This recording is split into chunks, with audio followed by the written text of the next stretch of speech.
All the crazy things my ex-best friend did and I still stayed friends with her. I'm gonna start off with the terrible ones first. She would pee in her trash can when she didn't feel like going to the bathroom.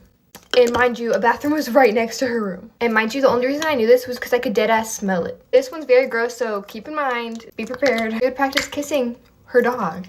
So if she wanted to practice making out with someone, her first choice was to practice with her dog. She would invite me places and then leave me out. One time I was talking to this guy for a bit and I told my friends about him, I told her about him. A few weeks later, she started talking to him. Didn't tell me if she was gonna go to the park with him and with my best friend. One time I slept over at her house and the whole time she called people off my phone. People that I didn't even talk to. Like, and mind you, she didn't have a phone because she got it taken away, so she used her laptop. And like this one time she was on my phone so much, I was like, you know what, I'm gonna go on her laptop because like I have nothing else to do. You're on my phone, like I'm bored. And as soon as I tried to search something up, she snatched it away from me and she got really defensive and she was like, I have things on there. One time I woke up from the sleepover and she was already awake, but she was going through my phone. That's when I started to lose trust for her because girl, I have things in there. Like that's my personal phone. She hated how much makeup I wore and one time she said, everyone thinks you look better without makeup. And I was like, really, who said that? And she was like, our friend, let's call her Alyssa. And Alyssa was one of those friends that's like, she wouldn't say that. I asked her and she completely denied it. And my best friend was known for lying about these kind of things. Honestly, she just tried to make me feel bad about myself. When I got a boyfriend, I told her about him and he was in one of her classes and she was like, oh really? I thought he was cute.